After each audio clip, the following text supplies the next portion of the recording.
में अटका करके बैठे। ये भर्तियां तो आप देख ही रहे हैं। कर्नल साहब जिंदा थे तो मैंने कहा था 2018 में जब रीट की भर्तियां हो रही थी, मैं इनकी ताले लगा देंगे, लेकिन इस भर्ती को तब तक नहीं होने देंगे तब तक हमारा 5% क्लियर नहीं हो जाए। तमाम साथियों को पता है। लेकिन हुआ क्या है, आज मैं खुल करके मेरी बात कह देता हूं। जब कर्नल साहब थे तो जो कर्नल साहब वृद्धावस्था की तरफ जा रहे थे तो मेरे जैसे छुटवैया नेता अपने स्वार्थों को निकालने के लिए उनके कान में जजे जो बात कही और उसी बात को बराबर कर देते थे। उसका परिणाम आज तक भोग रहे हैं। मैंने 2018 में कहा था कि बिल्कुल इन भर्तियों को मत होने दो। आज चिल्ला चिल्ला करके कह रहे थे फेसबुक के नेता हैं साहब, और वो संघर्ष समिति के जो नेता थे मठाधीश, आज वो आप अपनी आत्मा में झांक करके देखो कि तुम उस दिन क्या कर रहे थे। क्योंकि IQ नहीं।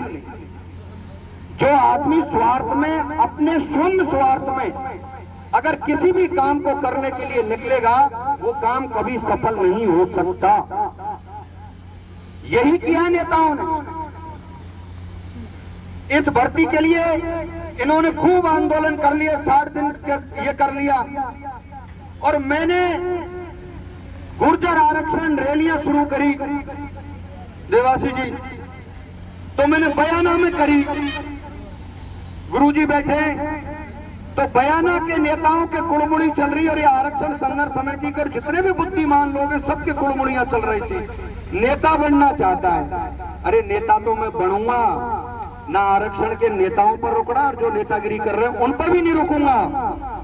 जिस आदमी ने अपनी जवानी खो दी, 15 गाड़ियां तोड़ के 18 लाख किलोमीटर की यात्रा कर ली, और काजल की कोठड़ी में रहकर के कठोर तपस्या कर रहा हूं, तुम्हारे बस की रोक नहीं है मुझे नेता बनने से रोकने से। तो किस बात का नहीं है कि तुम किसी एक आदमी जो काम कर रहा है उसके पीछे पड़ जाते हो। मुझे दुख इस बात का है कि तुम तो नेता हो, तुम नेताओं के घरों में पैदा हुए हो, तुम अपने आप को दिग्गज नेता मान रहे हो। मर जाओ रे चुल्लू भर पानी में डूब करके। दिला देते ना तुम नौकरियां, क्यों प्रहलाद खटाना को और क्यों आज इन पंच पटेलों को यहाँ बैठने की जरूरत होती।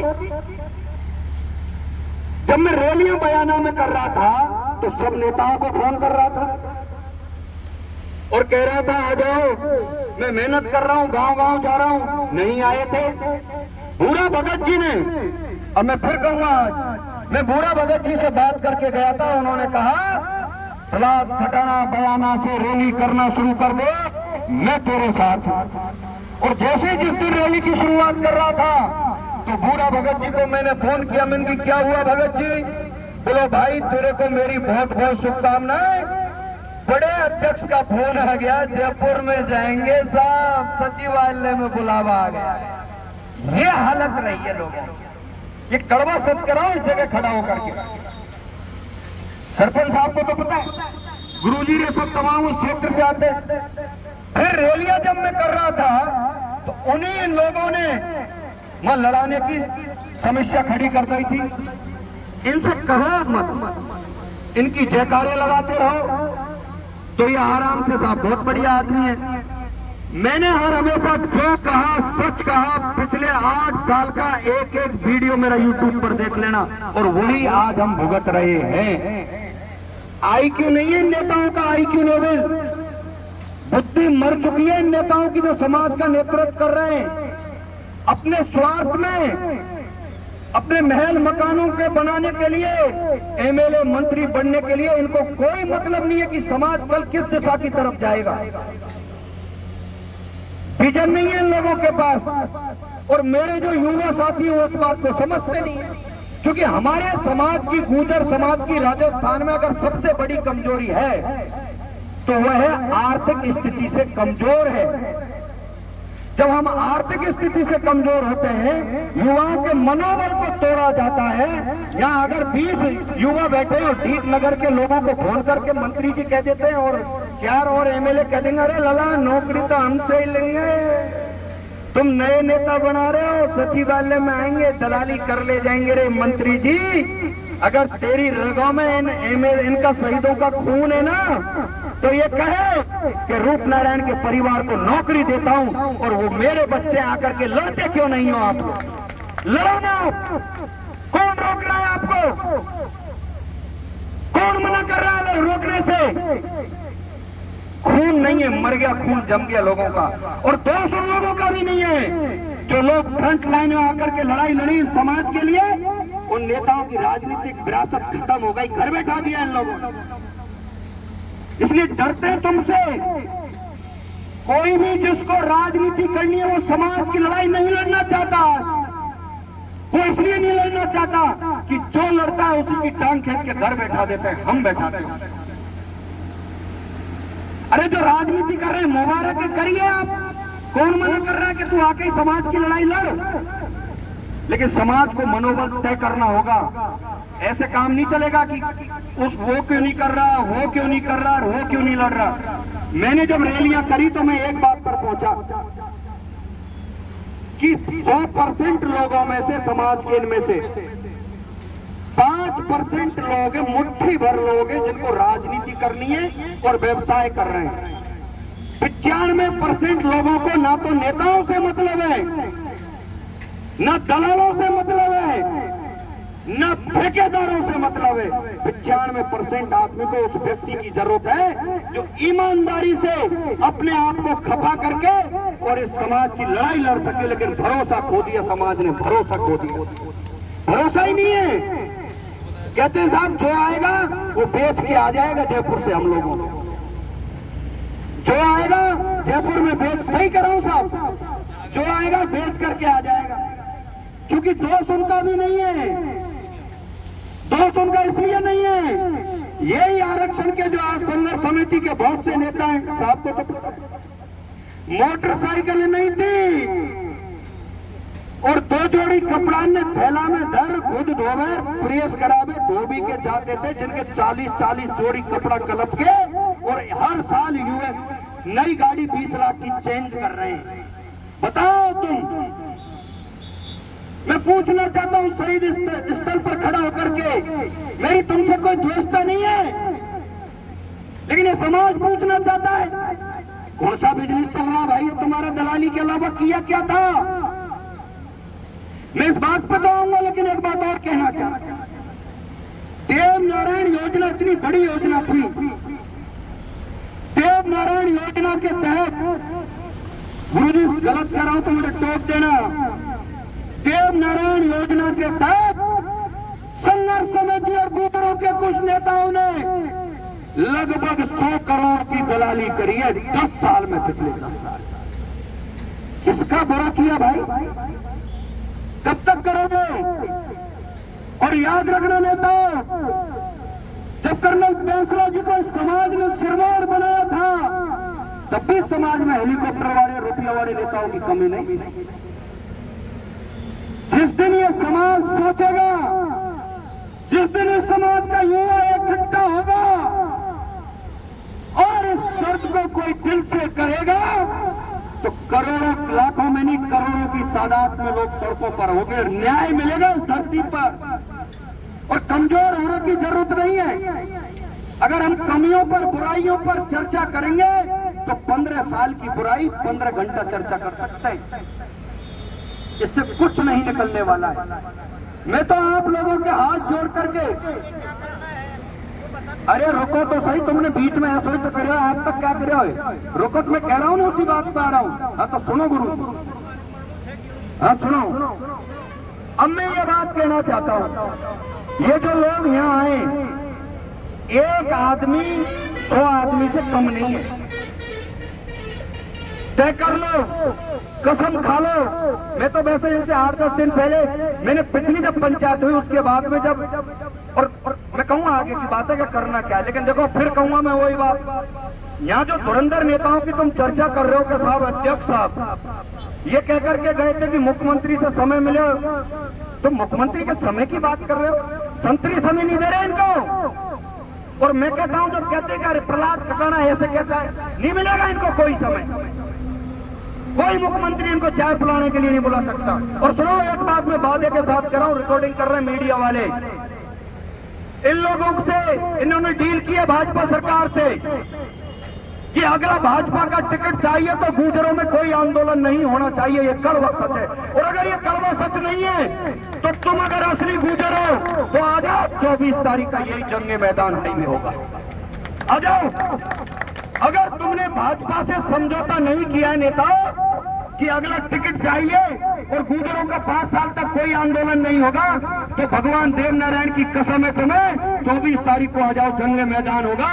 और ये राजस्थान की सरकार नाक रगड़ेगी, नाक। नौकरी तो कैसी बात कर रहे हो आप लोग, ताकत वही है, समाज वही है। और देखो क्या कोई आदमी मेहनत करके एमएलए मंत्री बन गया, उसको तो 5 साल रहना है साहब, हम उसको इतना ज्यादा दोषी नहीं दे सकते। वो अपना रोजगार कर रहा है, हम हमारा रोजगार के लिए लड़ाई लड़ रहे हैं। जब अगर हमारा संघर्ष बड़ा होगा तो घुटनों के बल आएगा, और हमारा संघर्ष बड़ा नहीं होगा तो तुम घुटने के बल। ये तय हमें करना पड़ेगा। इसलिए मैं तो आप लोगों से हाथ जोड़ करके एक निवेदन कर रहा हूं। मैं इनसे कह के गया था, मैं इनकी भाइयों 20 दिन गांव गांव जाकर के कोई गांव मत छोड़ो, लेकिन ये कम नहीं है। अभी गए 5 दिन से, इनके हाथ जोड़ लिए। 20 दिन से अगर हम सब गांवों में जाते गुरुजी, किसी भी गांव को नहीं छोड़ते तो 100 आदमी 24 तारीख को होता है, तो 2000 आदमी होते। अरे किस किस को रोकोगे? मेरी रैलियों में कौन सी कमी करी छोड़ी इन्होंने? और वे नहीं गए, वो जो डुंगनधारी नहीं गए, तब क्या कर लिया उन्होंने? तब भी वो रैली 500 से लेकर 2000 आदमी की हुई। हर जगह करेंगे टांग खिंचाई वाले, लेकिन हमें उनसे नहीं डरना है। अब करना ही है, मेरा सुझाव है, मेरा सुझाव है कि 24 तारीख का दिन श्रद्धांजलि सभा का दिन है। और मैंने उस दिन की पंचायत में भी कहा था कि 24 तारीख के दिन श्रद्धांजलि देने आएंगे, लेकिन घर जब जाएंगे जब हमें न्याय मिल जाएगा, नहीं हम घर नहीं जाएंगे। गांव गांव जाके अपने अपने लोगों से कह के, ये सब गांव सब जिम्मेदारी ले रहे। और मैं आपसे एक बात कह रहा हूं, 50,000 और 5 लाख गुर्जरन की कोई जरूरत नहीं है। तुम लाइन लगा गिने 500 आदमी यहां खड़े हो जाइए, 5 घंटा में ये सरकार झुकेगी। क्योंकि हमारे समाज में एक भरोसा कमजोर हो गया है कि कोई करे तो सही, शुरुआत तो करे। तुम 24 तारीख को यहां हाईवे रोक लेना और 24 तारीख को 25 को उधर रोक लेंगे लोग कमजोर खाएं। रही बात कि किसी को हटा दो अध्यक्ष से या किसी को बैठा दो, दुख तो होता है जब कोई काम नहीं करे तो हटा दे, लेकिन हमारे पास वो पावर नहीं है भाई। हमारे पास, मैं तो मेरी कह रहा हूं व्यक्तिगत, हमारे पास पावर नहीं है। हमारी जब ये ताकत होगी, समाज इकट्ठा होगा। राजस्थान आरक्षण संघर्ष समिति का अध्यक्ष कर्नल बैंसला जी को किसी एक व्यक्ति ने नहीं बनाया, और एक ऐसा तो मैं रैलियां करके आया, मैं भी बन जाता। और मैं तो कर्नल साहब के आगे बढ़ूंगा, जबरदस्ती पूछ ले उन्होंने, लेटर पेड मेरे पास तो आज भी। कर्नल साहब ने कहा कि तू है युवा आरक्षण गुर्जर आरक्षण संघर्ष समिति का अध्यक्ष। जब हमने हॉस्टल में वहां धरना दिया था, तो ऐसे बढ़ने से तो काम चलेगा नहीं, ऐसे बढ़ने से काम नहीं चलेगा। या तो अध्यक्ष वो बनेगा, तय कर लो 50 आदमी दे दो और 50 से कह दो कि 10-10 हजार आदमी जो लेकर के आएगा वो अध्यक्ष बने। भाई कोई नियम बनाना पड़ेगा, कोई एक आदमी के भरोसे मत बनाओ, ये मेरा सुझाव है। गुर्जरों का प्रत्येक जिले से प्रतिनिधित्व तय करे कि भाई कौन होगा। उन्हें आज एक नहीं मिल रहे, एक कोई कुल्लू मलानी में और जाने खाका डोल रहे, फिर दूसरे खा पकड़ते डोले, कोई गोवा में जाने खाका गोवा। अब दादा ही करना है, मेरा तो हाथ जोड़ रहे निवेदन है। आज होगी 21, आज से संकल्प ले लो, धरना चालू ही कर दो, घर को नहीं जा रहे साहब। अगर तुम कहें तो हम तो कतई यहीं बैठ पे तैयार हैं, और अपनी अपनी व्यवस्था ने बढ़ा दो। गांव गांव में मैसेज कर दो कि 24 तारीख के दिन सिकंदरा पर आंदोलन होगा, जरूरत पड़ी तो हाईवे भी रुकेगा। ये घोषणा कर दो, यहाँ से यहीं बैठ जाओ और कल से लोगों को बढ़ाना शुरू कर दो, क्योंकि 22 और 23 2 दिन है। आज मान चलो अपन जितने हैं सुबदार साहब, आज अपन इतने कोशिश करेंगे, कल इनके दुगने हो जाएंगे, परसों शाम को जैसे ही होगा यही लोग हजारों में हो जाएंगे।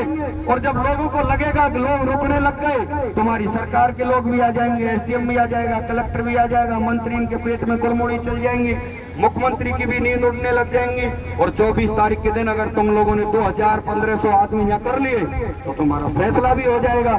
समाधान तो ये, और बात बना बनूर पतली गली से निकल जयकारे यहीं देर जाओ चाहो, तो इनमें से मुझको दीप नहीं रही हो, आधे आदमी श्रद्धांजलि सभा में भी यहाँ दर्शन देवे आ जाए, कोई नहीं आएगा। ये भी कड़वा सच है। मेरा तो ये एक मन की बात है जो मैंने कह दिया, मुझे माफ करना अगर मेरे से कोई गलती हुई हो तो। और वैसे आप जो सब करेंगे वह में हमारी राजी है। राम राम।